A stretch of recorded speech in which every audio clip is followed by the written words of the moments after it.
Bonsoir à tous. Bonsoir. Après cette semaine sans stream, depuis mercredi dernier, on se retrouve ce soir pour la seconde partie de nos chers peuples barbares, de cette tier list ô combien importante.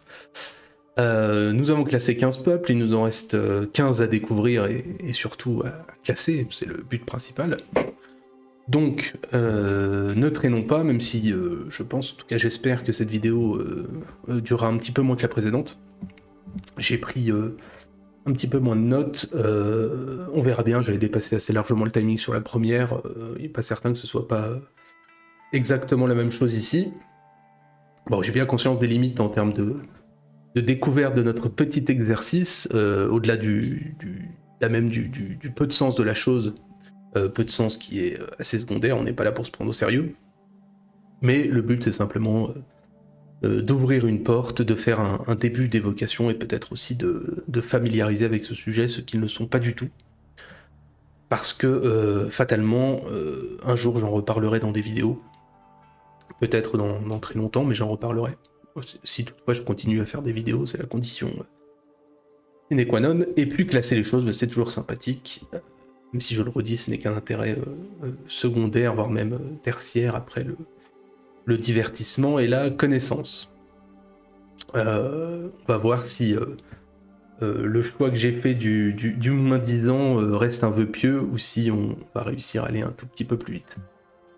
Bien.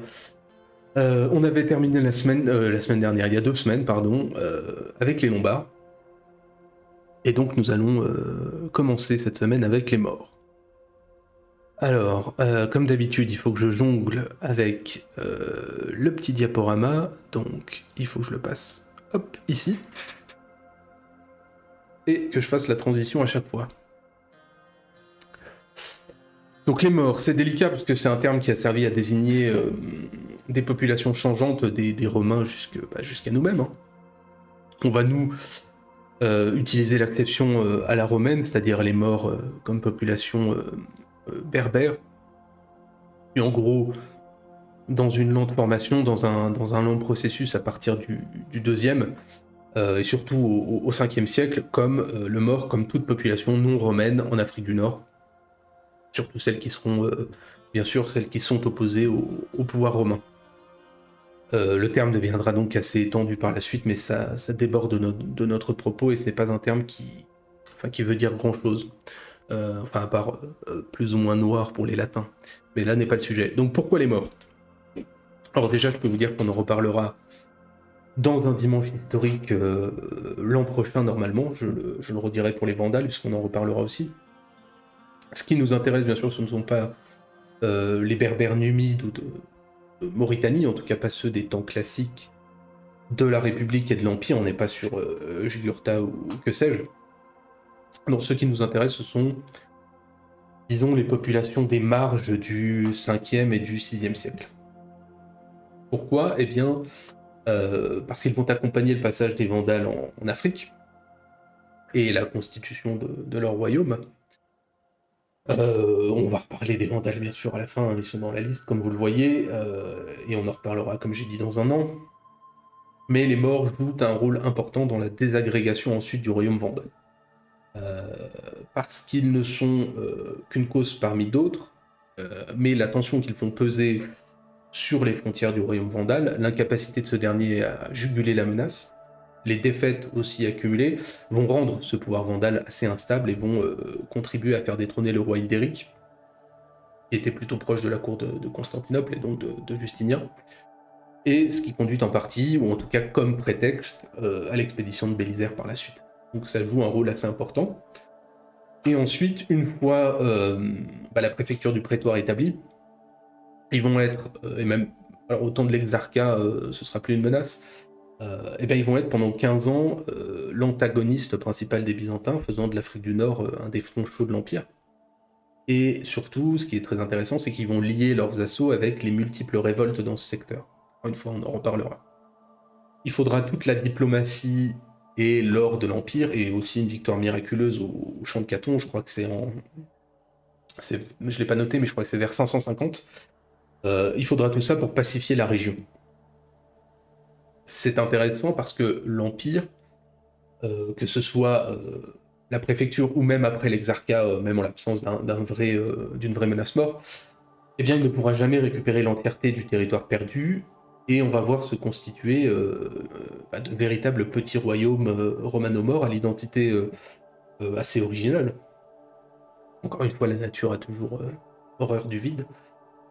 Mais cette mixité qui va peu à peu se faire entre ces deux éléments, bon après, c'est déjà ancien, quand vous prenez Saint-Augustin, c'est déjà un fruit romano-berbère, puisque, à moins que je dise une bêtise, je crois que sa mère était romaine et son père berbère, ou à moins que ce soit le contraire. C'est peut-être le contraire, c'est son père qui était romain païen et sa mère berbère chrétienne.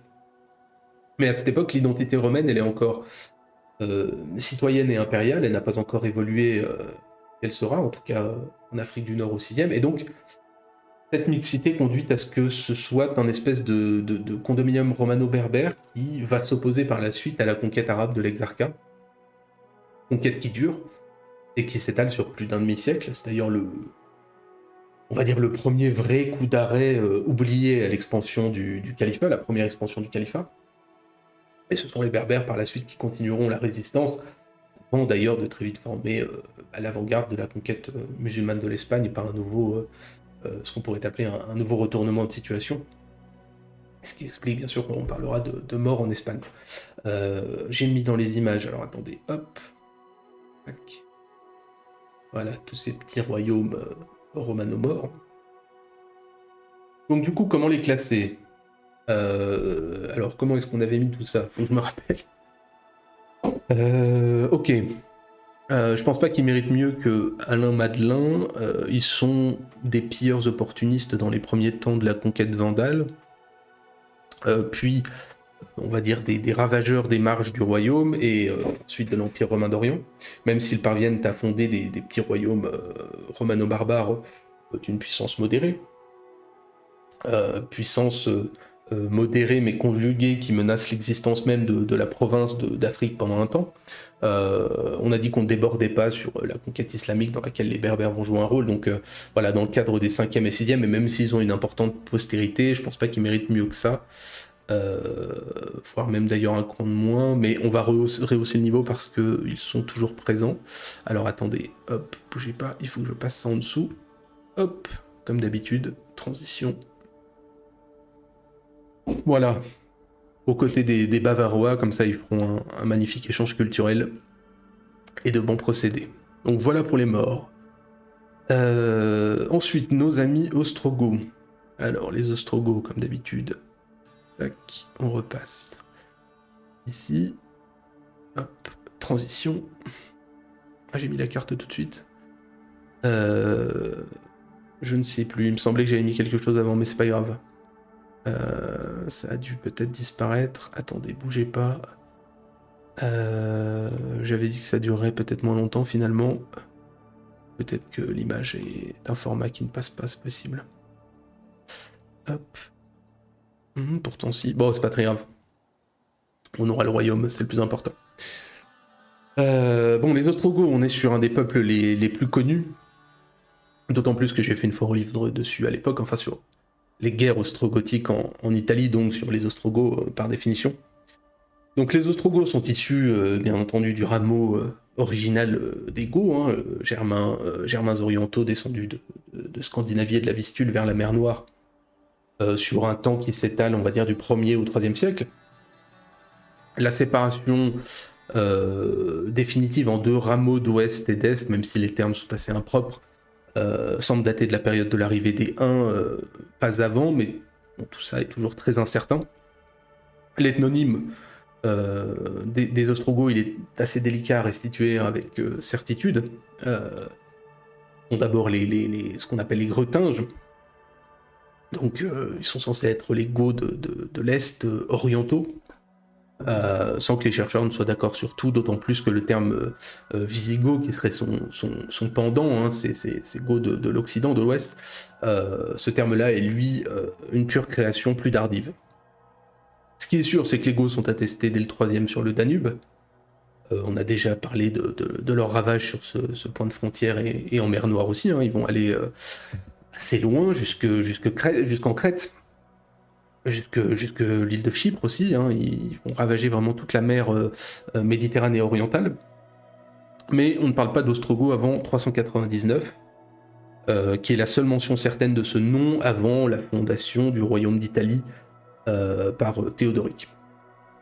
Bref, entre ethnonyme et ethnogénèse, toujours une origine délicate à restituer, mais à la limite peu importe. La chance que l'on a, c'est que grâce à leur évangélisation assez précoce par Vulfila et sa Bible, Vulfila qui était d'ailleurs sans doute issu comment dirais-je, des rapts et pillages faits sur la côte orientale de la Turquie, on connaît assez bien la langue gothique. Ils sont impactés donc par l'arrivée des Huns, auxquels ils sont très vite soumis et aux côtés desquels ils combattent. Et leur histoire finalement en tant qu'entité politique réelle, elle commence avec leur indépendance après la bataille de la Nedao, dont j'avais parlé il y a 2 semaines.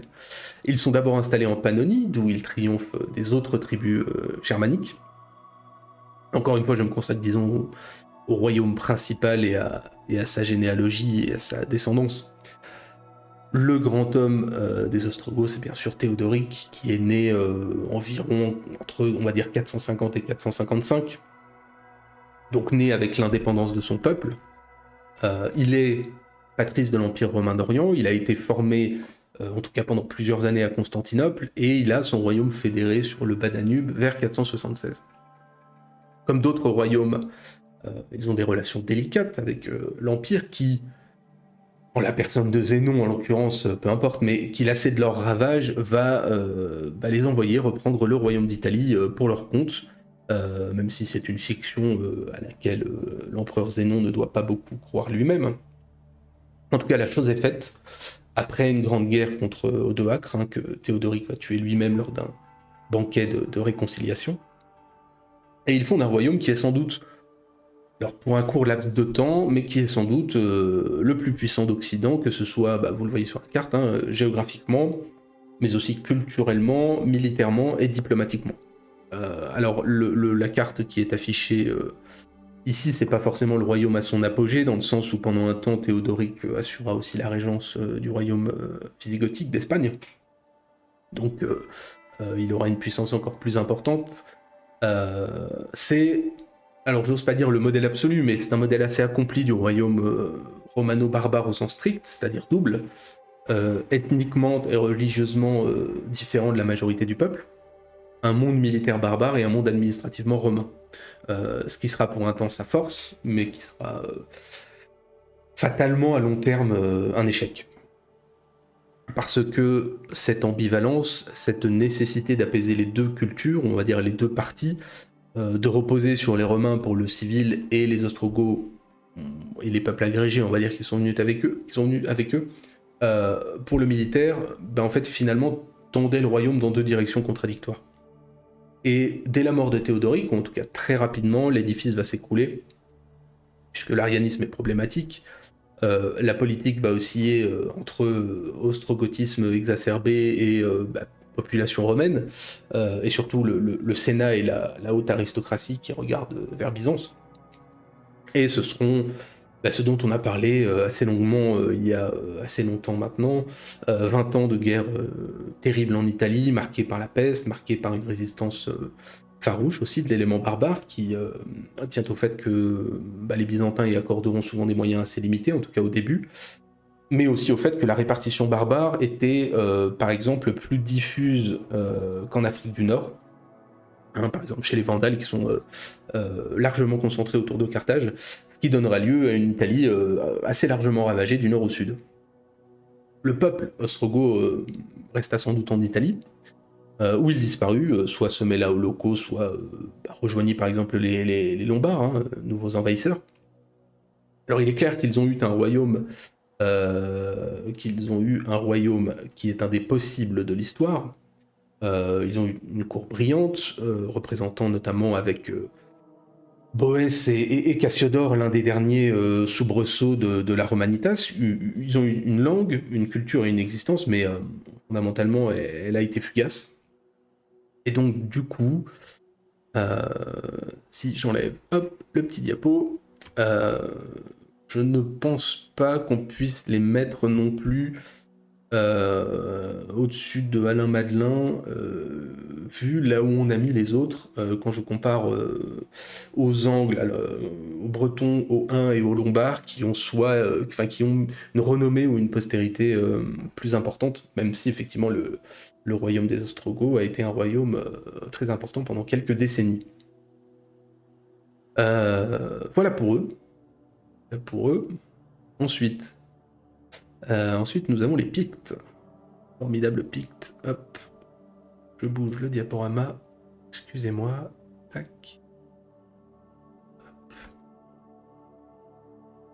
Parfait. Peuple sympathique s'il en est, que l'on n'a pas tellement tendance d'ailleurs à lier à la période. Enfin, je sais pas pour vous, mais moi j'ai tendance un peu à les oublier après la conquête romaine. Peuple aussi qu'on considérait au mieux comme barbares exotiques au moins jusqu'au XXe siècle. Alors bien entendu, leur nom vient en tout cas jusque nous par le latin. Hein, les hommes peints, bien que ce soit probablement les Picti, donc bien que ce soit probablement un nom de base celtique transcrit, qui devient de toute façon un endonyme dans l'Antiquité tardive, sans que l'on sache tellement par quel processus ni à quel point cela retranscrit une réalité tangible. Là, ça fait sympathique à l'image les bons hommes peints en bleu. Et bien entendu, ils sont dans la moderne Écosse, hein, je pense que tout le monde le sait, dont ils sont génétiquement encore une part des ancêtres. Donc, comme partout, à part l'Angleterre anglo-saxonne, on va dire, de l'Est et du Sud, la prévalence est celtique, c'est une confédération de peuples qu'on suppose descendre des Calédoniens et autres peuples de l'âge du fer. Confédération qui n'est pas réellement nommée avant le IIIe siècle, mais il n'empêche qu'ils font partie des peuples qui menacent la Britannia romaine et qui parlaient d'une langue insulaire celtique disparue.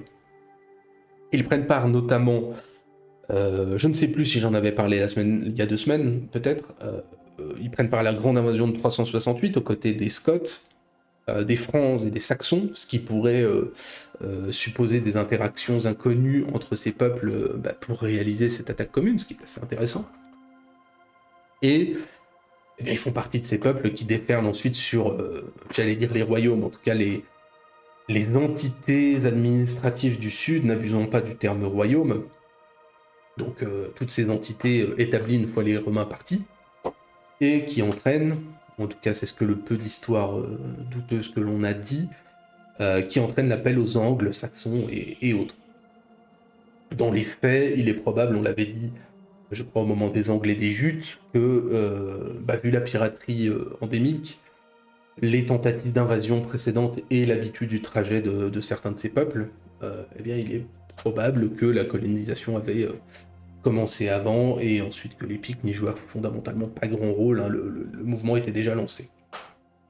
Il n'empêche que les Pictes, tenus ou retenus dans le nord d'avoir leur propre royaume, le Fortriu, qui est un terme probablement forgé de toutes pièces entre le 4e et le 10e, christianisé aussi assez rapidement, même si eh bien, on n'a aucun écrit sur ses débuts et que l'on n'a aucune idée de sa désignation réelle et de son émergence. On a des traces écrites dans des chroniques extérieures, hein, en Gaël ou en Northumbrie, Northumbrie sur laquelle il remporte une importante bataille en 685. Et bien à mesure que le royaume s'agrandissait, il est évident qu'émergeait une espèce de, pourrait-on dire, une conscience picte. Je crois que j'ai mis le royaume, hop, voilà, juste derrière, ou en tout cas leur terre de domination. En fait, il y a beaucoup de doutes et de remises en question sur la réalité de tout ça. Il n'empêche qu'il est certain que commence l'émergence d'un vrai royaume sur lequel on commence à avoir des écrits, on a des traces archéologiques, des références, jusqu'à la mort d'un de leurs rois contre les Vikings, je ne sais plus la date, c'est vers 840. Et à partir de là, le royaume va disparaître peu à peu au 10e, se fragmentant avant d'être avalé par les Scots, qui sont plutôt originaires d'Irlande, et puis qui deviendra ce qui deviendra le royaume d'Alba et puis l'Écosse. Nous, on ne pourrait pas les distinguer, mais on le pouvait assez pour que les chroniqueurs de l'époque le fassent. Et la chance que l'on a, c'est que si on manque de texte, on a quand même assez d'archéologie pour reconstituer une partie de leur histoire. Alors attendez, j'enlève les images. Hop. Donc voilà, peuple de folklore, on va pas les mettre plus haut. Ah, j'allais dire, on va pas les mettre plus haut que Rouge à Lèvres, mais finalement, je suis méchant, ils ont leur royaume, ils fusionnent plus qu'ils ne disparaissent, ils ont quand même une certaine renommée. Non, on va les mettre aussi aussi en Alamadla. Finalement, tout le monde va finir là. On va les mettre aussi avec les morts, les avars, les alamans et compagnie. Ça me paraît pas mal. Parfait. Nous passons aux ruges. Alors, les ruges. Hop, le diapo.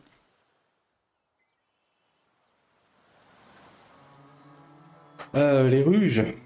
Bon, les ruges, c'est un peuple ancien qui est déjà nommé par Tacite. Ce sont des Germains orientaux, originaires des rives de la Baltique, vous allez me dire comme la plupart, qui émigrent vers le sud, comme la plupart aussi, hein, comme les Goths notamment, et comme d'autres, comme les Vandales, qui vont chasser les quads de Moravie dans le cadre de l'invasion des Huns. Quads et marquements et autres dont on ne parle pas parce qu'ils se joignent aux invasions de 406 et on perd leurs traces au bénéfice d'autres peuples sans savoir vraiment ce qu'ils deviennent entre ceux qui partent et ceux qui restent, qu'on va rattacher parfois aux Suèves, parfois aux Bavarois, parfois aux Alamans, parfois même aux Thuringiens, peu importe, c'est pas le sujet, ils disparaissent complètement des textes à cette époque, donc ça n'a pas forcément grand intérêt. D'ailleurs, les rues sont bien entendu soumis aux Huns et vont les accompagner partout. Comme d'habitude, leur dénomination et leur provenance sont douteuses, si ce n'est inconnu. On en retrouve des occurrences en Scandinavie, en Europe de l'Est. On va dire par exemple, pour certains érudits, qu'ils sont les cultivateurs de seigle, sauf que en Scandinavie, en ce temps-là, il n'y a pas de seigle. Donc les débats entre spécialistes ont sans fin, comme quasiment à chaque fois qu'on doit trouver l'origine d'un nom qui sera transmis chez les chroniqueurs latins. En tout cas, il est plus que probable qu'ils aient suivi une migration scandinave-baltique, poussant vers le sud et le Danube, ce qui est, encore une fois, entre le 1er et le 3e siècle, est un dénominateur commun à énormément de peuples. La première mention claire de leur existence, elle est du début du 4e, et suite à la défaite des Huns à laquelle ils participent, côté des Gépides, aux côtés de tous ces peuples qui leur sont opposés, les Ruges, devenus fédérati romains en Basse-Autriche, vont fonder leur petit royaume. Ils vont être sous la pression des Ostrogoths, qui vont les soumettre, les battent à Olia, je crois, vers 470, alors que les Ruges forment une grande confédération contre eux, aux côtés des Gépides, des Rules et autres skyres. Je crois que j'ai mis la carte. Attendez, hop. Effectivement, vous voyez, c'est cette petite zone. Alors, on voit pas très bien. Je m'en excuse. Je vais voir si je peux l'agrandir un petit peu. Non, ça fait une qualité déplorable.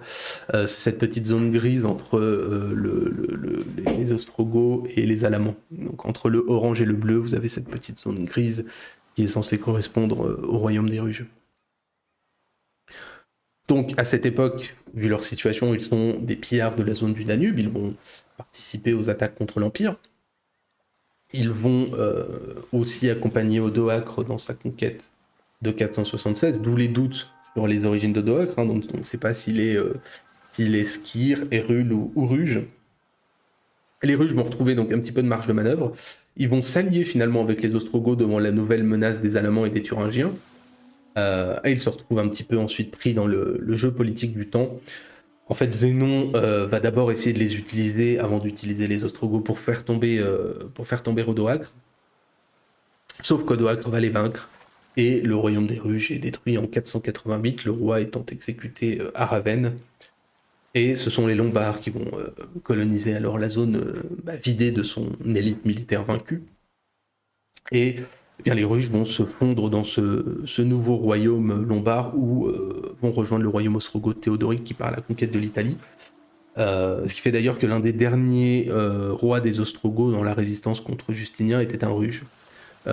C'est toute la difficulté du temps, et ce d'autant plus que le royaume ostrogoth, on l'a dit, faisait partie des royaumes non mixtes, où chaque peuple gardait son identité. Sans texte et sans trace, on ne pourrait pas deviner ce qui était pourtant visible à tous les contemporains. Là, en l'occurrence, on a de la chance, on a un texte qui cite son origine. Donc voilà, un royaume de courte durée, un peuple oublié, donc je crois qu'il va finir comme certains autres, hop, transition, et il va finir en Alamandian, puisque les ruges, écoutez, je pense que vous pouvez interroger autour de vous, je ne pense pas que grand monde les connaisse, ces pauvres ruges, à juste titre, puisque effectivement ils n'ont pas une énorme postérité. Venons-en maintenant aux Sarmates. Alors, hop, les Sarmates. Bon, les Sarmates, c'est une histoire un petit peu plus ancienne, un petit peu plus large, pourrait-on dire. C'est un peuple dont les références les plus éloignées quant à leur domination sur la steppe pontique remontent sans doute au 5e siècle avant Jésus-Christ. Tous les mythes des Amazones et compagnie, entre Sarmates et Scythes. Donc là, on est bien plus loin que ce que l'on souhaite explorer. Ils font partie de la culture scythe-iranienne au sens large. Ils dominent un espace maximal, on va dire, de la Vistule à la Volga, qui correspond à l'espace ukrainien au sens large, englobant un peu des Balkans et de la Russie du Sud. Leur nom, Sarmat, pourrait être un endonyme iranien, proche de Scythe, archer, armé de flèches, et bien il va finir, d'ailleurs un petit peu comme les Scythes, par s'appliquer à un ensemble de peuples dont on connaît certains des principaux représentants, Roxolan, Yazige, tutti quanti.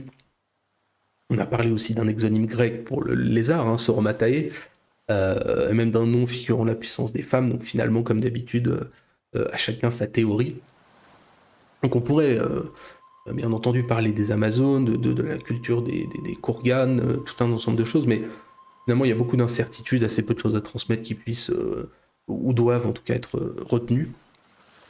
Alors je vous ai mis quand même une petite carte. La première, j'avais pas fait la transition, je pense. Hop là, voilà. Et la carte.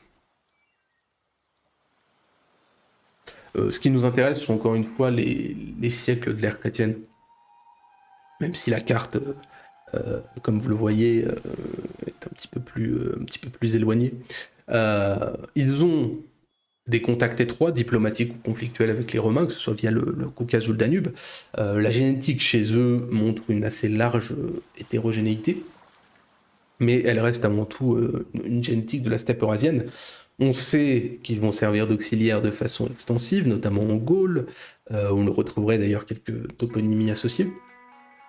Et bien entendu, on sait qu'ils vont servir de troupes de choc de cavalerie, notamment en Bretagne. Ça nous a donné le fameux roi Arthur en 2004, remercions-les. Toujours est-il, plus historiquement, que leur domination, elle va être repoussée par l'Est via les Huns, mais surtout par les Goths qui, on l'a dit, vont s'approprier la steppe pontique autour du 3e, et on va avoir un espèce de syncrétisme qui se forme, ce qu'on appelle la culture de Tcherniakov. C'est le moment, par exemple, de la destruction de la ville de Néapolis et du royaume scythe de Crimée par les Goths. Le monde est incroyable d'anecdotes, n'est-ce pas? C'est un sujet très intéressant. Que cette urbanité de Crimée, dont d'ailleurs on reparlera aussi l'an prochain, mais sous un autre aspect. Et peut-être que je me pencherai un jour sur cette époque-là. Et à partir de là, on perd leurs traces, non en tant qu'entité, mais en tant que peuple, disons, territorial.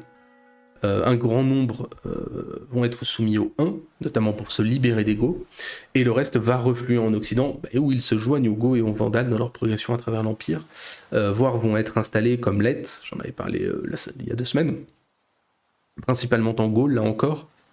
Résumer leur histoire et leur culture, c'est un travail en soi.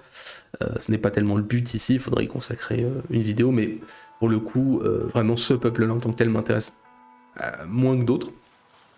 Malgré tout, mis à part un leg important peut-être dans l'héritage on va dire dans l'art de la cavalerie, force est de constater que c'est un monde disparu, qui ne mérite pas mieux à mon sens, je vais modifier ça, qui ne mérite pas mieux, et encore je pense que je suis gentil, qui ne mérite pas mieux, allez disons rouge à lèvres, pour la durée, disons, parce qu'on a de ces occurrences qui remontent quand même depuis le 5e siècle avant Jésus-Christ. Voilà, je sais que je fais court, mais je pense que c'est l'un des peuples, aux confédérations tribales, disons plus justement, les plus pénibles à résumer, de par l'étalement de leur histoire, c'est un petit peu plus compliqué. Je fais donc le choix du moins 10 ans, j'en suis désolé, mais ce sera comme ça pour cette fois. Passons aux Saxons. Alors, nos amis Saxons. Hop, modifions ça. Toc. Parfait. Bon, encore un peuple qui est formé bien avant les bouleversements connus, mais cette fois un peuple germanique occidental, connu depuis, semble-t-il, le 2e siècle chez Ptolémée, même si il y a encore quelques doutes chez les chercheurs. En même temps, avec tout ce qu'on a parcouru, pour qui a-t-on des certitudes ? Donc il se situe, ces Saxons, au sud du territoire des Frisons et des Jutes, et ils vont comporter deux faces, une partie en exportation et une partie qui ne part pas de leur terre de base, ou en tout cas qui vont migrer au sein du monde germanique. Leur nom, pour le coup, est probablement un ondonyme par rapport à l'épée courte, qui se transférera vers le latin. Ils sont d'abord, on l'a dit, des pirates, comme les Frisons, et d'ailleurs au IIIe siècle, le terme saxon sert plus ou moins à désigner tous les pirates de la mer du Nord sans prise en compte de leur origine réelle. Pirates qui vont ravager le nord de la France, la Grande-Bretagne, tous les estuaires. Leur première incontestable mention aux Saxons date de 314. Là, on n'est plus sur des tribus un peu dans le brouillard, mais sur un vrai antagoniste défini. Et deux choses, on a la mise en place à la fois d'un système défensif spécialement nommé, le Litus Saxonicum, donc pour défendre le littoral contre les Saxons, mais aussi une ala légionnaire, la Primum Saxonum, donc ambivalence habituelle du barbare, à la fois ennemi ou soldat à la solde de l'Empire. Bref, se passe tout le 4e en conflit avec ces Saxons, qui sont de redoutables pillards et navigateurs. Et bien entendu, ce pourquoi, en tant que navigateur, entre guillemets, on les connaît le mieux, c'est l'invasion ou la colonisation, tout dépend comment on voit les choses, de la Grande-Bretagne, dont on avait parlé à moult reprises. Départ des Romains, Pictes, épidémie, colonisation massive, tout ça va favoriser la germanisation, et les royaumes saxons, principalement l'Essex, le Wessex et le Sussex, vont se constituer. C'est le Wessex qui va devenir un petit peu la matrice du royaume anglo-saxon, et le saxon avec l'angle qui va donner le vieil anglais, même si l'histoire d'une langue est toujours très complexe. Faudrait que j'en reparle un jour, je me répète, faudrait que je trouve le bouquin adéquat. Mais donc il existe aussi une partie de vieux saxons continentaux qui sont restés en Germanie, deux branches d'un rameau sans doute un petit peu éloigné avec le temps. Il en est clairement fait mention dès les chroniques mérovingiennes, des combats qui opposent ou lient Francs et Thuringiens avec les Saxons au cours du 6e, déjà. D'ailleurs, on trouve aussi des Saxons en nombre sur la côte normande, qui sont les descendants de l'être romain, installés au 4e pour la défense du littoral, où ils forment une entité bien définie sous domination mérovingienne. Jusqu'au 7e, ils forment des troupes bien délimitées, on lève les troupes saxonnes. Et on a peut-être une toponymie normande qui pourrait indiquer ces origines-là. Il faut que je vous mette la carte. Attendez, hop. Parfait. Vous voyez les Saxons là-haut. Donc il n'empêche qu'à force de confrontation avec les Francs, on va avoir un État saxon, sans doute on pourrait qualifier de large ethnogénèse défensive, qui va se constituer. État assez étrange qui reste marqué par une séparation de caste entre les conquérants originels arrivés sur le Rhin au début du 5e et les peuples soumis. La Lex Saxonum interdisait d'ailleurs les mariages mixtes. Il existe, comme partout, des nobles et des ignobles, mais c'est notable parce que ça s'éloigne de certains processus en cours ailleurs dans le monde germanique, où il y avait séparation des fonctions, mais il pouvait y avoir quand même mixité des mariages. Il peut y avoir séparation, mais aussi rarement domination ethnique en tant que telle. Il y a très souvent séparation des pouvoirs, séparation des corps, définition des gens, mais pas domination. Et donc, dans le cadre que l'on connaît, toute la guerre de conquête et de conversion en opposition à Charlemagne.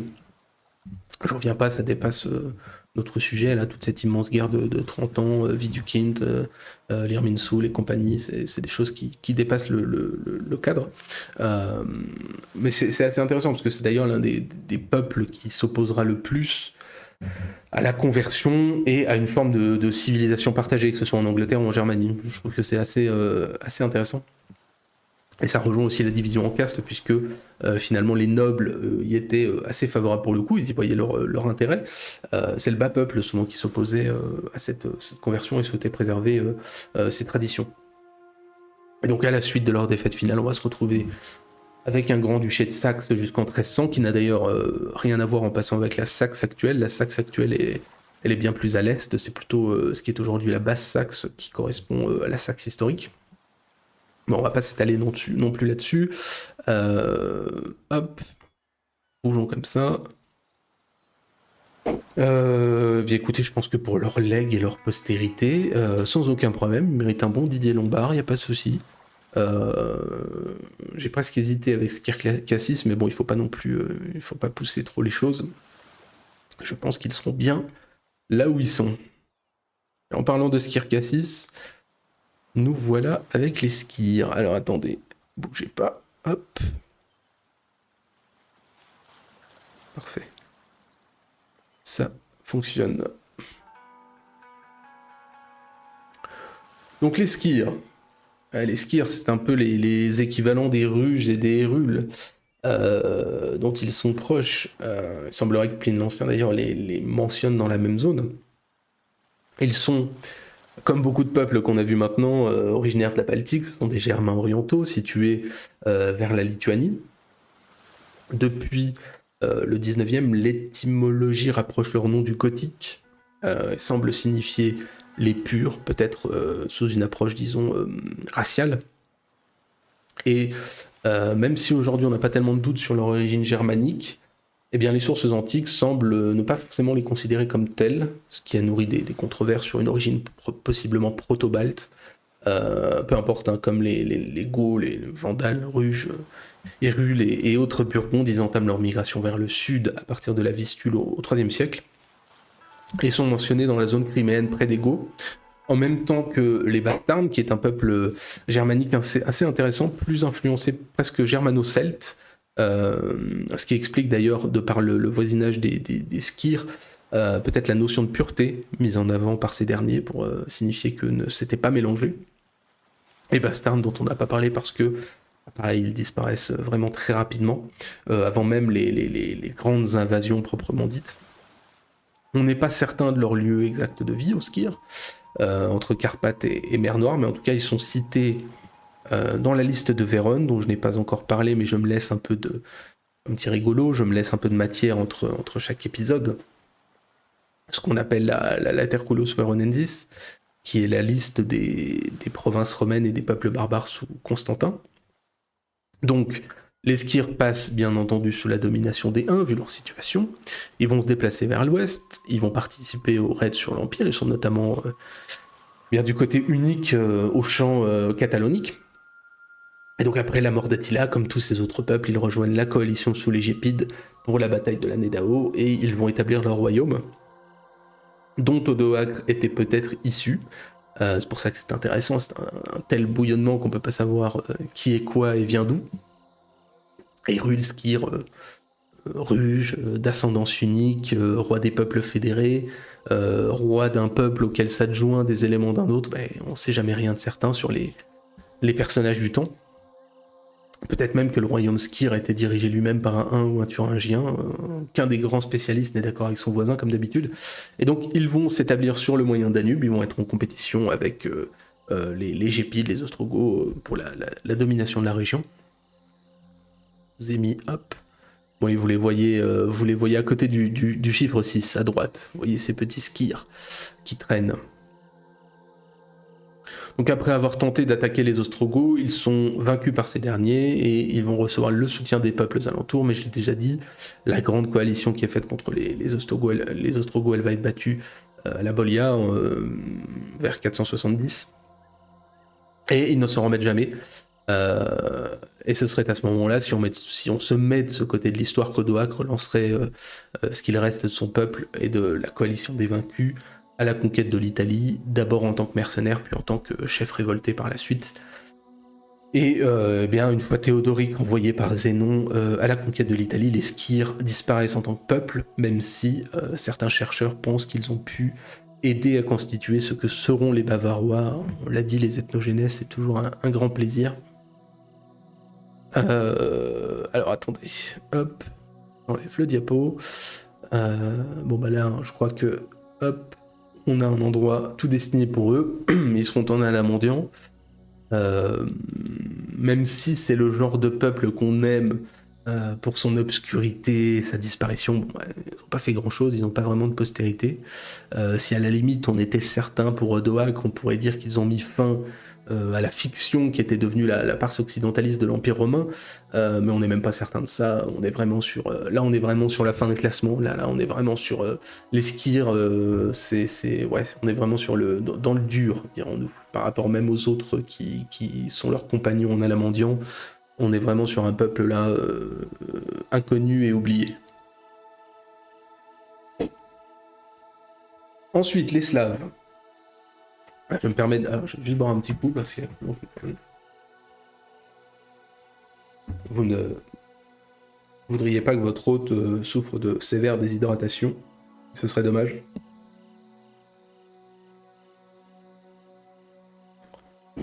Allons-y pour les Slaves. Tac, tac, tac. Hop. La diaporama, comme d'habitude. Le diaporama plutôt. Hop. Et voilà. Alors, les Slaves. Alors, les Slaves, les glorieux. Ou autre chose, puisqu'on ne sait jamais ce que ça veut dire finalement. Là, c'est encore plus que pour les Sarmates. C'est une histoire tellement large qu'il faut choisir de tout dire ou de ne rien dire. Donc on va choisir d'en dire peu, presque rien, et commencer comme d'habitude à l'ère chrétienne. Mais même là, c'est pas forcément simple en termes d'origine et de culture. Il est possible qu'il soit mentionné au 1er siècle par Pline, mention déformée en Vénète, probablement par le ventre des Germains. Ce qui est certain, c'est que des proto-slaves ont dû faire partie des mouvements de peuples vers l'ouest. Les Slaves, ce sont des peuples, allez, j'allais dire c'est un peuple, mais ce sont des peuples inséparables des grandes migrations, inséparables du temps. Ils apparaissent de façon déterminée, en tout cas dans les textes, au 5e et 6e siècle. Et comme on l'a dit, ils vont s'installer dans les terres laissées à l'abandon par les Germains entre l'Oder et les Balkans, tout en continuant à occuper leurs terres ancestrales du Dniepr et de la Volga. On les connaît comme Honte, on les connaît comme Sclavènes, servant notamment de mercenaires pour l'Empire de Justinien. Et dans le mouvement habituel de mercenaires, ils vont devenir colonisateurs, multipliant ce qu'on appelle les Sclavini, jusque dans le Péloponnèse. Les Sclavini, comment je pourrais qualifier ça?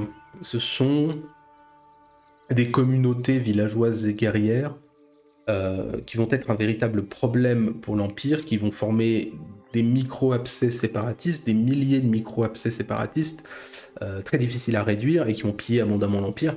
À la fin du 6e, c'est une telle arrivée de masse, sont de tels pillages en conjonction notamment avec les Avars, que les Balkans finiront par être complètement incontrôlés sous Héraclius.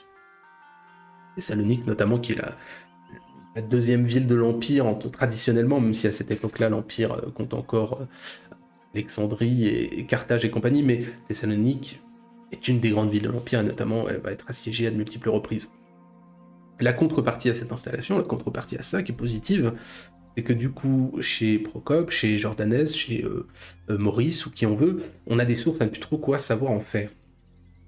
Et c'est assez intéressant parce que la Sclavini, c'est un modèle finalement extrêmement souple, le slave est extrêmement individualiste, ou disons petit communautaire, Et les Slaves, en tant que Slaves, seront toujours dominés par des puissances extérieures dans leur premier siècle, mais ils vont toujours finir par former une nation et une culture qui leur doit tout, quasi, au peuple. Ça mérite une étude au cas par cas, mais c'est pas le lieu. Et au fil du temps, on va réussir à avoir une ethnogénèse, mais les vagues d'immigration, de plus en plus profondes, de plus en plus larges, vont pas pouvoir être toutes assimilées. En Grèce, ce sera le cas, mais c'est un des rares endroits, puisque dans le reste des Balkans, les peuples, au fil des installations, vont se différencier. Les Balkans vont complètement devenir slaves. Quand les Bulgares arrivent, de même d'ailleurs avec la Russe de Kiev, l'idée est la même, c'est que l'envahisseur étranger finit toujours par être absorbé par la culture locale, comme je disais juste avant. Il n'y a que les Avars qui domineront un temps les Slaves, tout en restant complètement à part, mais c'est un temps très court aussi. Donc Dieu seul sait ce qui se serait passé si la domination s'était établie sur un temps plus long. Alors attendez, il faut que je vous mette, hop, l'émigration des Slaves. Mais disons qu'à l'époque qui nous occupe, parce que bon, c'est ça dont on parle, les Slaves sont d'apparition finalement assez récente, sont bien connus, se sont installés partout où il y avait de la place, au fil notamment de l'exil germain, avant de devenir littéralement l'élément ethnique majoritaire de la Pannonie à la Volga. Pour ce qui est du reste, il appartient à l'histoire, j'ai bien conscience de ne pas forcément dire assez, mais on se limite aux migrations. Puis là, pour le coup, l'histoire des Slaves, vous m'excuserez, mais c'est quand même un chantier. C'est quand même un chantier de malade. Objectivement, dans la liste, oui, je bouge la diapo, je crois que ce sont les seuls qui rivalisent vraiment avec les Francs. Après, parler de Slaves, c'est comme parler de Germains, pris au global, c'est tellement énorme qu'on a toutes sortes de résultats, donc ça triche un peu. J'ai choisi de faire comme ça pour des raisons de rapidité aussi. Et peut-être que certains n'avaient peut-être vraiment aucune idée ou connaissance de cette histoire, de la provenance des Slaves, de leur établissement au sein de cet espace qu'ils occupent aujourd'hui. Donc ça reste une petite porte ouverte et s'intéressera à cette histoire qui voudra. Voilà, ce sera Skirkassis pour eux quand même. Donc les Suédois maintenant. Alors, hop. Alors autant danois paraissait adéquat, autant suédois est un petit peu abusif. Il faudrait sans doute parler, même si là aussi ça n'a pas forcément de sens, c'est une transcription latine, mais avec Tacite de Siones, endonyme qui, comme la plupart des termes dont nous avons parlé, est incertain et qui tirerait son origine de l'indo-européen. Ce qu'on retrouve avec aussi les Suèves, la Souabe. Il est en tout cas certain que l'origine de notre suédois actuel du terme s'y retrouve et l'on est à peu près capable d'en retracer les altérations de cette désignation indo-européenne au norrois en passant par le gothique et les auteurs latins tardifs.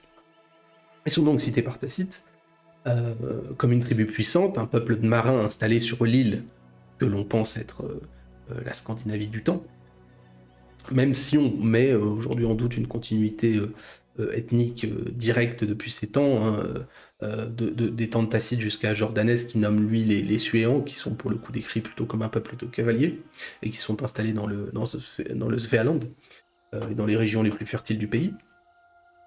Pour autant, à l'époque qui nous intéresse, proto-viking, dirons-nous, un petit peu comme les Danois, on a trop peu de traces contemporaines qui subsistent jusqu'aux poèmes épiques et aux guerres suédo-gettes qui sont décrites, qui ont forcément, vu l'époque à laquelle elles sont rédigées, pour base le processus contemporain à l'époque de formation de ce qui sera le royaume de Suède, bien plus tardivement, au cœur du Moyen-Âge, après ce que l'on nomme plutôt les guerres civiles suédoises.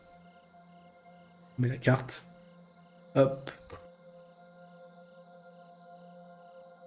Mais il est probable que ces textes mythiques décrivent aussi un processus qui est tout aussi historique, opposant ce qu'on appelle, ou par convenance, ce qu'on appellera suédois et go de Scandinavie, ou jette, peu importe, les deux royaumes, entre guillemets, étant attestés par les textes romains. Et les vaincus de ces guerres tribales, probablement les Goths de Scandinavie, ont laissé une partie de leur toponymie en Angleterre, donc probablement ils ont été en partie exilés.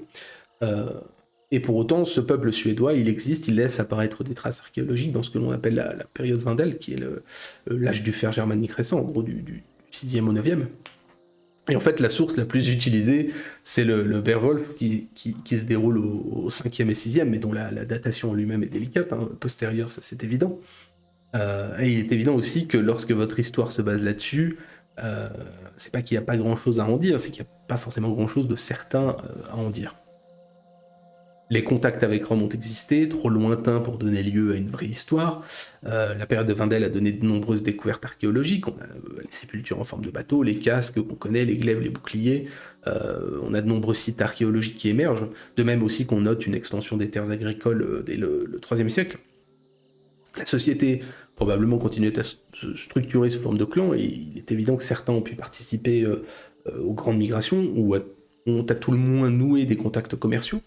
De même qu'ils ont pu participer au pillage dans l'Empire. On l'a dit, avec les Danois, on retrouve à cette époque un âge d'or au sens strict en Scandinavie. Un âge de grande profusion du matériel aurifère. Même s'il est probable que ce soit plutôt les Goths poussés par les Suédois qui aient été participants, mais peu importe. D'un autre côté, ce qui renforce un petit peu les éléments de la poésie anglo-saxonne, on remarque aussi, archéologiquement, que les produits scandinaves vont cesser d'arriver au 6e en Angleterre, ce qui marque possiblement un déclin local, qui est peut-être dû à l'épuisement combattant en Scandinavie entre deux peuples. Et donc ça renforce des éléments littéraires qui sont basés sur peut-être une réalité. En tout cas, in fine, je ne suis pas chercheur, mais je vous garantis que la plupart des histoires, même les plus érudites, passent du néolithique à la période viking sans vergogne, comme je l'avais dit d'ailleurs pour le Danemark, et il est vrai que c'est le moment de leur vraie émergence dans toutes les chroniques, mais on a ce trou historiographique un petit peu dans l'histoire de ces peuples-là. Bref, pour résumer, les Suédois, confédération de tribus, ont pu se battre et soumettre les Geats sur une longue période, le premier roi commun n'étant attesté a priori qu'en l'an 1000, dans une histoire totalement méconnue, avec un processus d'intégration progressif qui aboutit au royaume que l'on connaît. Ce qui me rassure avec l'impression de n'avoir rien dit, c'est que c'est une des histoires les plus méconnues. Mais je pense, malgré tout, et c'est aussi pour leur rendre un petit hommage, disons, qu'ils méritent leur skirkassis, puisque la postérité est quand même excessivement importante. C'est un état en formation, à travers un peuple, qui donnera un royaume qui existe encore aujourd'hui, donc il n'y a pas de raison de dégrader leur note, même si effectivement c'est méconnu, mais ça n'est pas méconnu parce que c'est moins intéressant, c'est méconnu parce que c'est plus éloigné des centres. Ah, je me suis rendu compte que hop, vous voyez, tac, vous le voyez là, c'est plus méconnu parce que c'est plus éloigné des centres de production de l'écrit, qui étaient déjà rares, on va dire, dans l'Antiquité tardive. Mais alors là, pour des endroits plus éloignés, ça devient carrément un absent. Voilà. Donc repassons au diapo pour la suite, puisque nous passons aux Suèves. Là, on est à nouveau sur un peuple ancien, qui semble-t-il, je crois, même si je ne l'ai pas noté, est mentionné déjà dans la guerre des Gaules lorsque César les affronte. Il n'y a pas vraiment de certitude sur qui ils sont à ce moment-là, peut-être d'éventuels Suèves établis là par migration. Les Suèves, c'est un peu l'archétype du Germain. D'ailleurs, il me semble, je dis peut-être une bêtise, mais que dans certains jeux Total War, je me demande s'ils ne représentent pas les Germains en tant que tels. Mais c'est un peu aussi une double identité. Avant le IIe siècle, c'est un peuple germanique, établi au nord, sur la Baltique, un de plus, vers l'Oder, avec un ethnonyme qui semble les rapprocher, je l'avais dit, des Suédois, mais aussi de bien d'autres peuples, comme les Samnites, c'est la magie de l'indo-européen. Il est assez mal défini, ce nom et ce peuple. Les Suèves, ils servent un peu d'ethnonyme à une bonne moitié des occupants de la Germanie occidentale. L'ethnographie classique voit tellement de Suèves dans les tribus germaniques que ça se substitue presque à Germain. En fait, c'est sans doute le groupe, ou en tout cas possiblement le groupe germanique le plus important, qui va entraîner la formation et former aussi du coup l'élément central de nombreux futurs peuples, comme les Allemands, d'où la Souabe, où les Allemands vont s'installer. Mais l'ethnographie du temps étant ce qu'elle est, il est plus que délicat de délimiter le réel et l'imaginaire derrière les propos des auteurs latins. Il n'est pas certain non plus que ce soit pas le contraire, et que les Suèves, j'allais dire presque néo-Suèves des grandes invasions, ne soient pas juste issus de la réunion de peuples tels que les Marcomanns et les Quads dont j'avais parlé, qui disparaissent à cette époque et qui auraient pu connaître une ethnogénèse, tout en reprenant un nom générique plus ancien et plus glorieux, ce qui arrive assez souvent. Donc pourquoi est-ce qu'on en parle, les Suèves ? Parce qu'un immense groupe de Suève, dont les origines sont un peu obscures, traversent le Rhin en même temps que les Alains et les Vandales. C'est un petit peu les trois envahisseurs principaux. C'est le célèbre 31 décembre 406, hein, j'avais donné l'année, je crois, il y a 2 semaines, mais je suis pas sûr d'avoir livré le jour de cette mythique traversée du Rhin gelé. On en retrouvera qui sont pas partis, qui formeront un éphémère royaume en Pannonie, et on considère aussi parfois les Lombards comme un sous-groupe de Suève, mais c'est pas ce qui nous intéresse là en l'occurrence. Je vous change la carte. Parce que ceux qui nous intéressent vont fonder l'un des royaumes barbares du temps, où ils vont s'installer donc en Galicie, d'abord comme fédérés, et qui sera l'un des premiers royaumes réellement séparés de l'Empire. Ce royaume, il est assez peu durable, de 409 à 585. Il n'est pas toujours stable, il est très souvent en conflit avec son voisin wisigoth, il va finir vaincu par ce dernier, dont on reparlera. Et étrangement, les Suèves s'installèrent, semble-t-il, d'abord plutôt en zone rurale. Je crois me souvenir que j'ai lu, je ne sais plus, mais que le mode de vie du nord du Portugal serait largement inspiré de leur legs. Peut-être, moi, c'est pas ce qui est important. Une installation rurale, c'est assez original chez les barbares. Très souvent, ils se concentrent dans les zones urbaines et leurs périphéries. Et en sus, il semble qu'ils adoptèrent très vite la langue locale, enfin le latin. Il reste assez peu de traces de leur langue, voire même de leur existence culturelle en général. Ce qu'on sait, c'est que c'est un des rares royaumes qui a embrassé assez tôt le catholicisme, vers 560. L'une des raisons du conflit de voisinage avec les Visigoths et de leur disparition, s'il fallait réellement une raison. Il n'empêche qu'ils ne disparurent pas totalement, mais ils vont fusionner dans la population locale. Voilà, je fais un peu court, mais je mets juste en exergue leurs caractéristiques principales. Et je pense que les Suèves, ça s'ajoute au reste, mais si un jour je trouve un bon livre sur le sujet, j'en ferai une vidéo, je trouve leur royaume assez intéressant. Un de plus, hein, vous allez me dire, mais c'est pas vraiment la volonté, le problème, ou d'être trop velléitaire. C'est plutôt le manque de sources, parfois, qui est un petit peu pénible.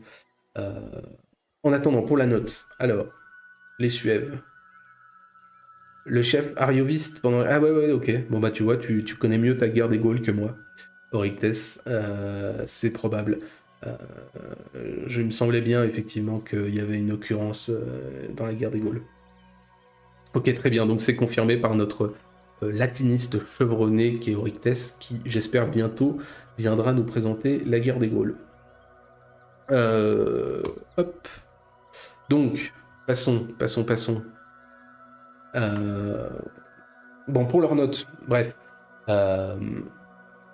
Ça dépend comment on se place. Soit c'est un peuple géniteur des autres, donc avec une postérité réduite sous son propre nom de Suève, soit c'est un peuple à l'histoire trop méconnue avec une postérité réduite.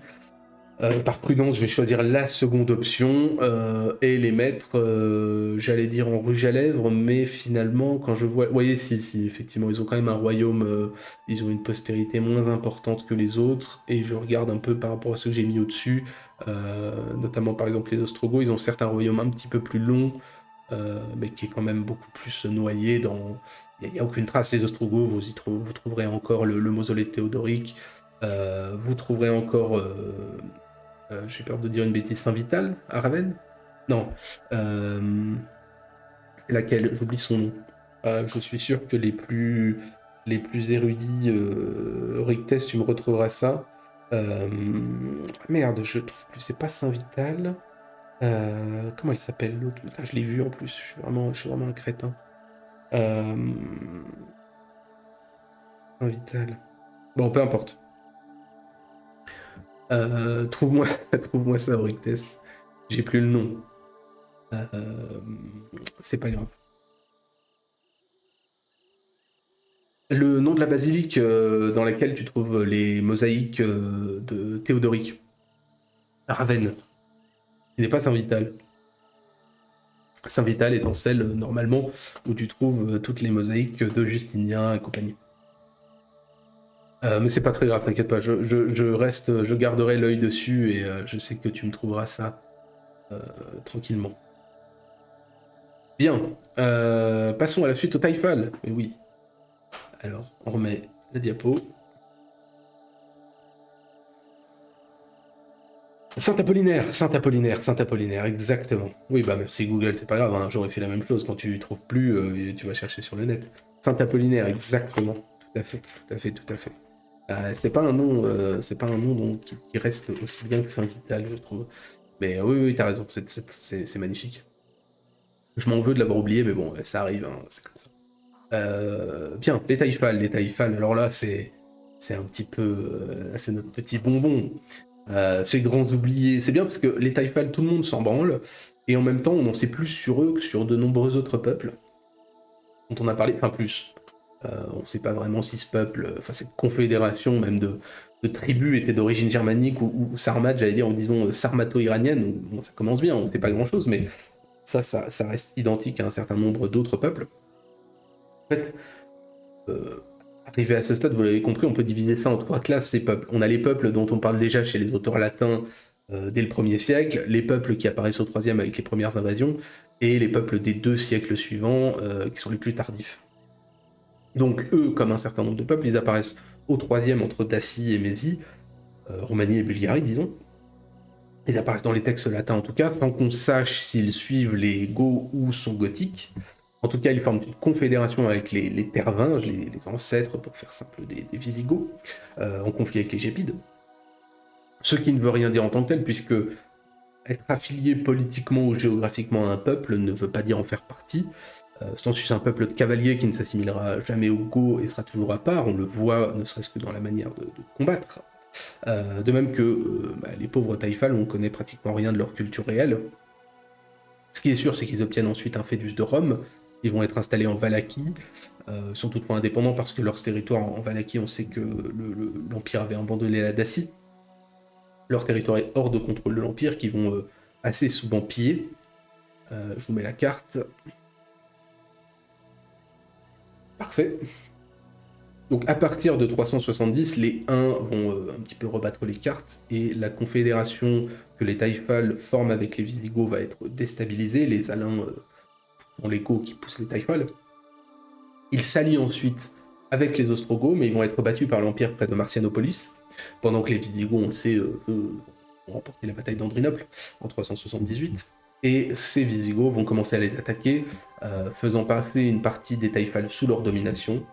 Vaincus et soumis par l'Empire d'un côté, ils vont être officiellement installés comme colons en Italie du Nord et aussi en Aquitaine, cette fois dans le sillage de ceux qui sont passés sous domination des Visigoths. Comme les Hérules, c'était le cas de la première image que j'avais mis, ils sont signalés dans la Notitia Dignitatum qui reporterie les unités de l'Empire, les unités militaires impériales, et il existe une Equites Honoriani Taifali qui sert en Bretagne et en Gaule. Ils sont probablement convertis à cette époque au catholicisme, j'allais dire orthodoxe, mais nicéen, trinitaire, et leur postérité à ces Taïfal, elle est gauloise, ayant suivi les Visigoths, comme j'ai dit, ou ayant été installés comme Leth à l'époque romaine. On mentionne la région de Poitiers comme Tifalia, le pays des Taïfal, au VIe siècle, dans certaines chroniques, notamment, je crois, chez le pseudo-Frédéguerre. Mais je peux me tromper parce que je l'ai lu il y a vraiment très très longtemps. Et ils participent aux côtés des Francs à la bataille de Vouillé en 507. Et comme peuple, ils sont cités jusqu'au milieu du 6e avant de disparaître. Et on retrouve, semble-t-il, en tout cas c'est ce que dit, c'est ce que disent certains chercheurs, on retrouve encore leur nom dans certaines toponymies actuelles, Toufaille en Aquitaine, Tifauge en Vendée, où est né Saint-Sénoc, qui serait d'origine taïfale. Voilà. Les Taïfal, c'est vraiment pour eux qu'on fait ce genre de tier list. Hein. Moi, j'adore ces peuples. Je les trouve absolument formidables. Je sais pas si c'est une question de sonorité ou quoi que ce soit, mais je trouve leur histoire absolument superbe. En plus, ils s'installent en Gaule. Moi, je trouve ça m'obsède. J'aimerais savoir qui est Taïfal parmi vous.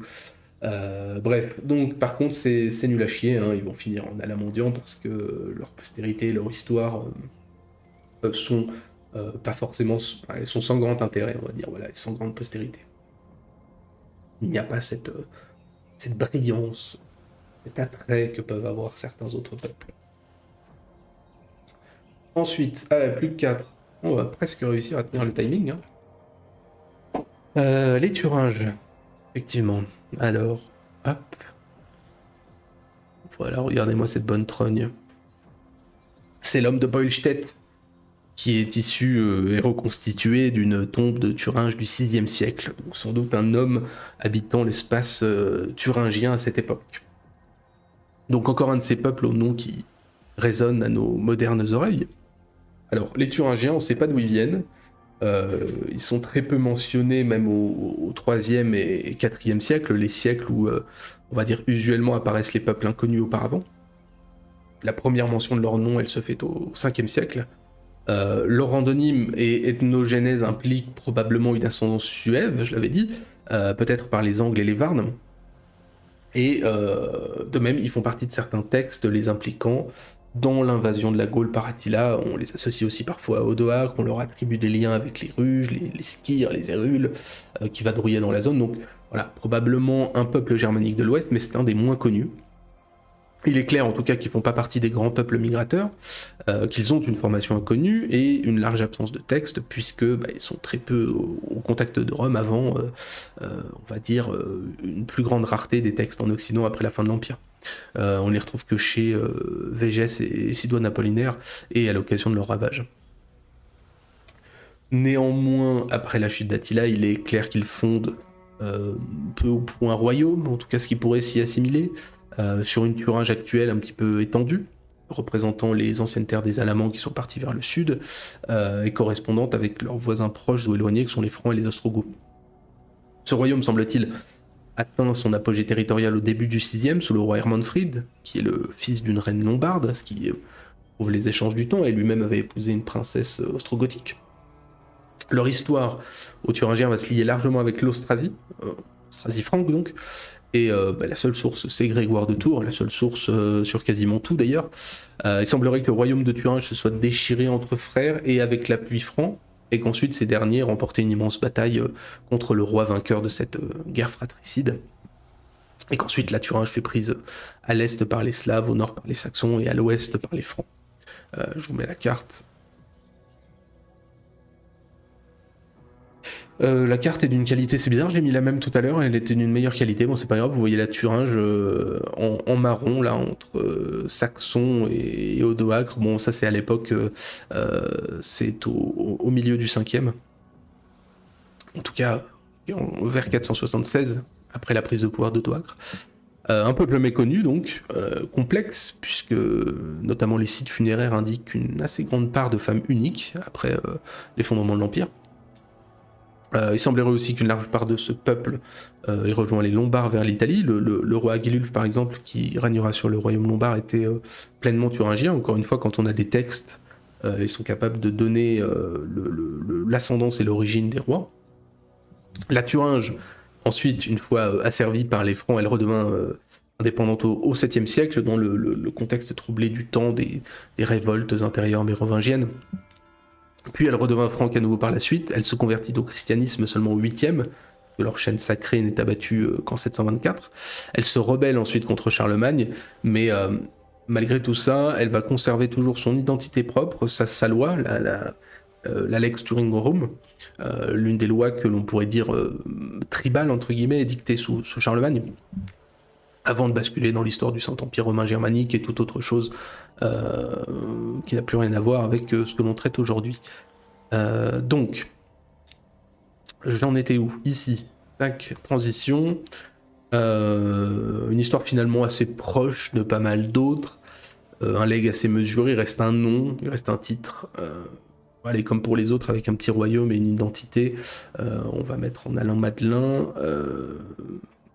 Remarque, j'ai mis les Bavarois au-dessus. Non, j'ai mis les Bavarois avec. Parfait. Parfait. Non, ils seront bien ici, je pense. Je pense qu'ils seront pas mal ici. Allons-y. On va les laisser là. Point de trêve de réflexion. Hop. Donc, ensuite, il faut que je repasse le diapo pour les Vandales. On finit bien, on finit avec les Vandales. Bon, c'est pas fini, mais on se comprend.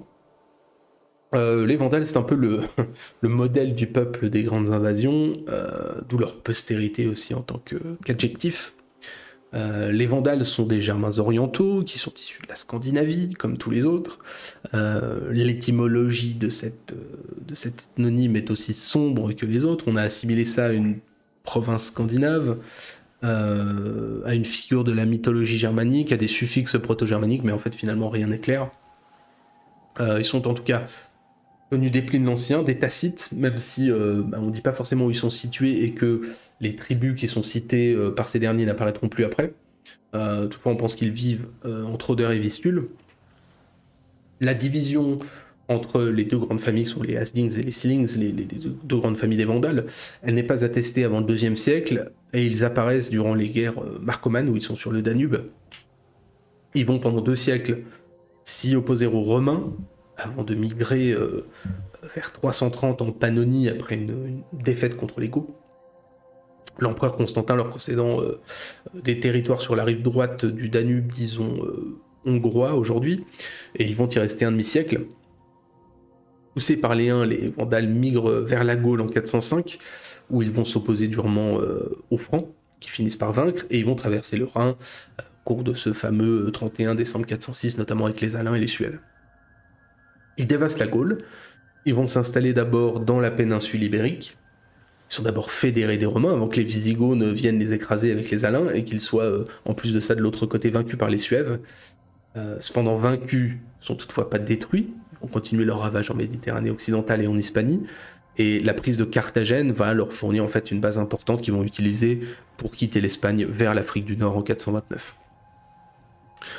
Alors il y a Théodoric pour les Ostrogoths, il y a Genséric pour les Vandales, c'est le grand roi des Vandales qui va amener plusieurs dizaines de milliers de ces derniers et d'Alains vers un nouveau royaume, qui vont conquérir méthodiquement, jusqu'à la prise de Carthage qui intervient en 439. Il va ensuite occuper la Corse, la Sardaigne, les îles Baléares, pendant un court laps de temps, je crois aussi la Sicile, mais c'est beaucoup plus court et beaucoup moins important. Bien entendu, Genséric et les Vandales ils sont aussi connus pour le sac de Rome de 455. Comme j'ai déjà dit précédemment pour les morts, je développe pas forcément l'histoire du royaume, parce qu'on aura un dimanche historique dessus dans pas mal de temps. Encore qu'il aborde beaucoup plus la romanité que l'histoire du royaume vandal en tant que tel, mais par capillarité on en parlera. Je vous mets... tac. Ah bah voyage, les Vandales, oui, carrément. C'est pour ça que c'est une période passionnante. Il faut s'imaginer que, effectivement, alors que ça se passe sur un assez long laps de temps, puisque ça intervient en 33 ans, mais ils vont passer quand même du Rhin jusqu'à Carthage, quoi, du Rhin à la Tunisie, à pied, en s'établissant en divers endroits. Donc c'est quand même... Non, c'est pour ça que c'est un petit peu le modèle du peuple à la fois migrateur, pillard, et puis royal, entre guillemets, quoi. Donc ils ont tout fait, les Vandales. C'est assez intéressant. Donc c'est un royaume barbare, comme j'ai dit, comme beaucoup d'autres, qui est centré autour de Carthage, traversé de tensions culturelles et religieuses, bien entendu le catholicisme et l'arianisme. C'est un royaume puissant, important en Méditerranée, qui va triompher assez souvent contre l'Empire. On se souvient que j'avais parlé de la bataille du Cap Bon, ou de Cap Bon plutôt, en 468, au moment de la tier list des empereurs romains d'Orient. C'est un royaume de syncrétisme, où comme dans beaucoup, le latin de cour va supplanter la langue de l'envahisseur, au point où la langue vandale est une quasi inconnue, où il va régner un certain mélange des genres, tout en ayant quand même une stricte séparation populaire, dans la plupart des royaumes barbares, aux envahisseurs le militaire et la protection, aux locaux l'administration. Il y aura aussi des périodes de tension, il y aura, voilà, je pense qu'on reviendra dessus dans quelques temps. On connaît aussi sa fin des mains de Bélisaire, dans une guerre finalement très très courte, le royaume tombe comme un fruit mûr, pour plusieurs raisons, encore une fois, que l'on expliquera, tensions religieuses, c'est évident, mais aussi des difficultés, je l'ai dit, au moment des morts, en termes de sécurité extérieure et de politique interne. Finalement, les Vandales soit s'intègrent en tant qu'exilés chez les Berbères, il y en aura un certain nombre qui vont y aller, soit ils vont être déportés en masse par l'Empire, que ce soit en tant qu'esclaves ou en tant que militaires. Très peu resteront, ce sont notamment les femmes qui resteront. je reviendrai là-dessus, puisqu'elles seront prises comme épouses un petit peu de force par les envahisseurs de l'Empire romain, notamment pour des raisons économiques, puisqu'elles sont les héritières des terres qui avaient été distribuées par le royaume vandale. C'est une façon assez commode pour les troupes romaines de récupérer des terres. Voilà, en tout cas, ce peuple disparu, il ne reste qu'un nom, il reste même un adjectif, hein, le nom a traversé l'histoire. Alors attendez, je vous mets le... Hop, je bouge la diapo. Alors, c'est le genre de peuple qui mérite encore une fois un long exposé, je pense qu'on reviendra dessus, mais objectivement, en termes de classement, je pense qu'un Madelin suffira, même si aujourd'hui on parle encore de Vandale, bien entendu. Donc le nom est resté, c'est un royaume assez court, c'est un peuple disparu assez vite. Donc si on n'avait pas considéré cette postérité un petit peu sémantique, il est possible même qu'on les aurait mis, ouais, il est possible qu'on eût pu les mettre un rang en dessous. Mais bon, pour le moment, ils seront très bien en Alain Madelin. Voilà, parfait. Reprenons le diapo. Les Varnes. Hop. Ah oui, la carte est pas terrible, on voit pas très bien, en plus c'est tout en haut. En dessous des Saxons, à l'angle, c'est pas terrible. C'est sous le Danemark, sous les Saxons, juste à droite. Peu importe. Donc les Varnes. Dit comme ça, on dirait qu'ils ont une quelconque importance, alors que non. Ils font partie de cet ensemble des peuples des bords de la Baltique à la postérité plus ou moins importante, hein, plutôt moins que plus en l'occurrence pour les Varnes. Leur endonyme pourrait signifier aussi bien les défenseurs que ceux qui vivent au bord de la rivière. Ils sont cités par Pline dès le 1er siècle, parmi les rares peuples lointains que l'auteur connaît, donc on pourrait croire qu'ils ont une certaine importance. Dans les 5 races germaniques, il les fait d'ailleurs vandales. Tacite les connaît un petit peu mieux, mais lui, il les dépeint comme des Suèves qui vivent au bord de l'Elbe, près de l'océan, tribu assez peu belliqueuse entre Jutes et Lombards, au bord sud-est du Danemark, donc c'est ce que vous voyez sur la carte. Il semble, par la suite, dans la première période des migrations du 2e et 3e, qu'ils vivent près de l'Elbe, effectivement, si l'on recoupe disons, les différentes informations parcellaires et allusives, et peut-être quelques toponymes germains préslaves qui subsistent. Leur rôle et leur sort dans la période paroxystique, disons, des grandes invasions sont inconnus. Néanmoins, et c'est ce pourquoi on les cite là, sinon ils auraient disparu comme les autres, selon Procope de Césarée, les Varnes possédaient au VIe siècle un immense royaume à la frontière des Francs, séparé de ces derniers par le Rhin et jusqu'aux côtes de la mer du Nord, soit le nord de la Thuringe actuelle, entre Elbe et Salles. Le roi Hermégicle aurait alors contracté alliance avec le roi d'Austrasie Thierry Ier, Théodebert Ier, dont il épousa la fille. Malheureusement, une large partie du récit est noyée dans le mythe, bien qu'il dépeigne sans doute les affres de la diplomatie du temps entre royaumes barbares, notamment lorsque le fils du roi doit répudier une princesse angle pour épouser sa belle-mère après la mort de son père, ce qui aboutit à l'invasion angle du royaume Varne. Voilà, aujourd'hui on penche pour une connaissance assez parcellaire du Nord par l'auteur, hein, par Procope de Césarée. Et en fait, la domination franque devait être établie sur le territoire en question. Et ce, d'autant plus que le pseudo-Frédéguerre, hein, cette chronique franque que je ne vous encourage pas forcément à lire si le temps vous passionne pas, parce que c'est assez pénible à lire ces chroniques-là. Il n'empêche qu'il mentionne une révolte des Varnes noyées dans le sang par Childebert II en 595. Encore une fois, ces chroniques sont très très importantes pour connaître le temps. Sans ça, on aurait vraiment très peu de choses, mais c'est pas très plaisant à lire. Alors attendez, faut que...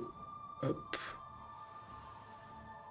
Je change l'image. Voilà.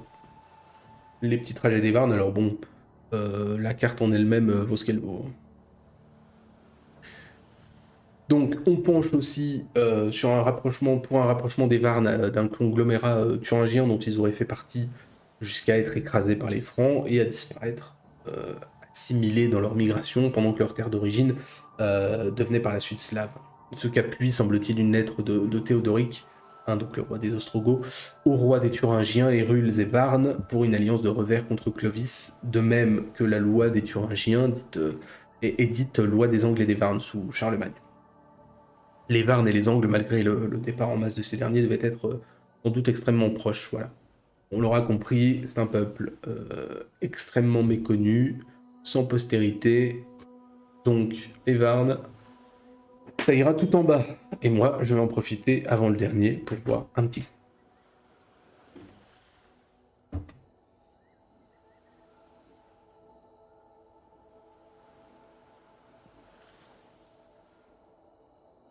Voilà, nous arrivons au dernier. Les Visigoths. Hop. Voilà. On termine par ce qu'on pourrait appeler un gros morceau. Sans doute l'un des peuples les plus connus. On va pas y passer 107 ans non plus, hein, c'est le dernier, vous voyez. Je me racle la gorge, je demande grâce. Donc les Gretinges, les Goths de l'Ouest, appelons-les comme on veut. Comme j'ai dit au moment de parler des Ostrogoths, le terme de Visigoth est forgé au 6e pour répondre à Ostrogoths comme Ouest et Est. Ce qui est d'ailleurs une leçon de la communication de l'information en ces temps, puisque le nom est adopté tout de suite par ces derniers, ce qui est plutôt intéressant historiquement, je trouve. Dans les faits, le terme Vési existait déjà, mais la définition donnée et ancrée dans l'esprit est erronée. Ça avait sans doute rien de géographique. De toute façon, entre Tervinges, Gretinges, Visigoths et Ostrogoths, les filiations, les noms, les définitions, il n'y a pas deux auteurs qui soient réellement d'accord entre eux. Donc c'est pas moi qui vais, du haut du peu que je sais, trancher ces questions-là. À la limite, peu importe. Comme on l'a dit, les Goths de Scandinavie vont partir vers la mer Noire, après la Vistule, vers le IIe siècle, même si leur ethnogénèse est aussi trouble que celle des Francs et des Alamans. Arrivés entre mer Noire et Danube au IIIe, ils sont une des plus puissantes forces militaires de la zone, ils vont envahir la Dacie abandonnée, ils vont ravager l'Empire romain, on l'a dit, en Anatolie, en Crète, Chypre, par la mer, enfin c'est vraiment une... Depuis les Cimbres et les Teutons, c'est la première réémergence d'un peuple vraiment structurellement menaçant pour l'Empire. La relation va être stabilisée vers 330, mais ils vont demander à s'installer dans l'Empire devant la poussée des Huns vers 375. Alors on sait ce qu'il s'est passé, ils ont été traités, excusez-moi le terme, mais comme de la merde, pour faire vraiment simple, ce qui est une erreur stratégique majeure dans le sens où cela semble relever d'une volonté politique impériale, ou en tout cas, pas forcément de l'empereur, mais des plus hautes sphères de l'administration impériale, et donc ils vont mettre une branlée aux Romains à Andrinople pour se venger. Ceci étant, ils n'y gagnent pas grand-chose, à part un Fédus en 382, qui est le premier de tous, je crois, je peux me tromper. Arrive ensuite Alaric, qui est fait Magister Militum d'Illyrie. Pour des raisons de politique intérieure sur lesquelles je passe, il prend Rome en 410. On sait quelle portée aura la chose dans la pensée du temps, c'est fondamental, même si le sac en lui-même est sans doute pas le pire qui ait connu une ville, mais cette chute de Rome en 410 est très importante dans la pensée du temps. Et Alaric qui va mourir en Calabre, je crois, si je ne dis pas de bêtises, avant d'avoir atteint l'Afrique du Nord, qui était le but ultime de son voyage. Et reprenez-moi si je me trompe, mais je ne crois pas que l'on ait retrouvé sa tombe. Son peuple s'installe d'abord par un Fédus en Aquitaine, on le sait, hein, c'est surtout pour les dégager des environs de Rome qu'ils étaient en train de ravager, avant de prendre le contrôle de l'Espagne, supposément pour les Romains, hein, sur les autres peuples barbares, on l'avait dit, hein, Vandales et Alain d'abord à terme, mais bien plus tard les Suèves. Il n'empêche qu'ils combattent aux côtés d'Aetius contre les Huns en 451, qui tombe Théodoric, leur roi à l'époque. Je vous ai mis l'image. Hop. Ah, j'avais oublié de faire la transition juste avant. Hop. Guerrier Visigoth, et voilà, le royaume Visigoth. Voilà, alors ça c'est le royaume vers 550, 560, après la défaite bien ancienne face aux Francs, et puis après la reconquête des territoires du sud sur Justinien. Bon, dresser le plan d'ensemble d'un royaume qui dure presque 300 ans n'a pas trop de sens, c'est en 500 le plus puissant royaume barbare, c'est indéniable. Il va certes ensuite perdre l'Aquitaine contre les Francs, perdre une partie du territoire sur Justinien qui sera regagné, je l'ai dit, passer ensuite de l'arianisme au catholicisme, et plus généralement, il va être perclus de tensions civiles et politiques qui expliquent sa fin face aux Omeyyades. Mais il n'empêche qu'ils ont une histoire, ils ont des érudits, Hein, Isidore de Séville, par exemple, ils ont des lois, ils ont une architecture, et ils sont à l'origine des seuls, alors peut-être même de la seule, mais je crois qu'ils en ont fondé plusieurs. Je me souviens de Récopolis. En tout cas, peu importe, ils sont à l'origine de la seule ou de les seules, ou des seules, pardon, villes nouvelles fondées en Occident entre le 5e et le 8e. En tout cas, à ma connaissance. Je sais qu'il y a Récopolis et je ne trouve pas d'autres exemples, mais je crois qu'il y en a 2 ou 3. Ce qui est quand même un fait assez important dans l'Europe du temps. Il représente une espèce de syncrétisme qui serait à mi-chemin entre Ostrogoth et Franc, pas forcément en tant que via média, mais un chemin là aussi arrêté de façon abrupte, au sens historique. Il s'arrête plus tard. Bien entendu, il reste assez peu de traces de leur passage en Espagne, pas de langue, pas grand-chose en général, si ce n'est un héritage mythique pour la noblesse espagnole, et puis quelques noms, hein, quelques noms aujourd'hui que l'on prend parfois comme comment dirais-je, latin et espagnol, alors qu'ils sont d'origine visigothique. Je pense qu'ils méritent... Alors attendez, hop, je bouge ça. Voilà, transition. Je pense qu'ils méritent leur Didier Lombard, les Visigoths. Là aussi, hein, j'ai très envie de faire un petit dimanche historique sur le sujet un jour. Certes, ils ont disparu, même si on pourrait parler des Asturies et de la Reconquista à long terme, peu importe. Mais c'est vrai que leur legs historique n'est pas négligeable non plus pour autant, un peu comme les Lombards. Voilà, ce serait, je les rapprocherais des Lombards de ce point de vue-là, avec une architecture, avec des érudits, avec une imprégnation à plus long terme, par exemple, que les Ostrogoths, qui sont une simple parenthèse dans l'histoire de la péninsule italienne. Voilà pour nous. Voilà pour ces 2 semaines, enfin ces 2 occurrences de tier list sur les peuples barbares. Nous en avons fini. J'espère que ça vous aura plu, j'espère que vous aurez pu apprendre quelques petites choses, picorer quelques miettes en passant, ou un petit peu d'intérêt pour la chose, la période. Voilà pour nous, on en a fini, on passera à complètement autre chose par la suite. En parlant de suite du programme, donc vendredi, comme d'habitude, on reprend le rythme habituel. Vendredi, nous faisons la session 9, si je ne m'abuse, de Crusader Kings 2. On verra s'il y en a 10 ou 11. Bon, on n'est pas à une semaine près, mais on avait prévu 10. Peut-être que ce sera 11. J'en parlerai avec les concernés, peut-être pour voir si on peut avoir des invasions mongoles, par exemple. Je sais plus du tout où est-ce que nous en étions dans notre partie. On verra bien. Dimanche, nous parlerons du Guépard, pour continuer cette petite balade en Italie. Et mercredi prochain, malheureusement, Skiros a dû annuler sa venue. Donc, bien écoutez, je verrai par quoi je remplace la chose. Je ne sais pas encore.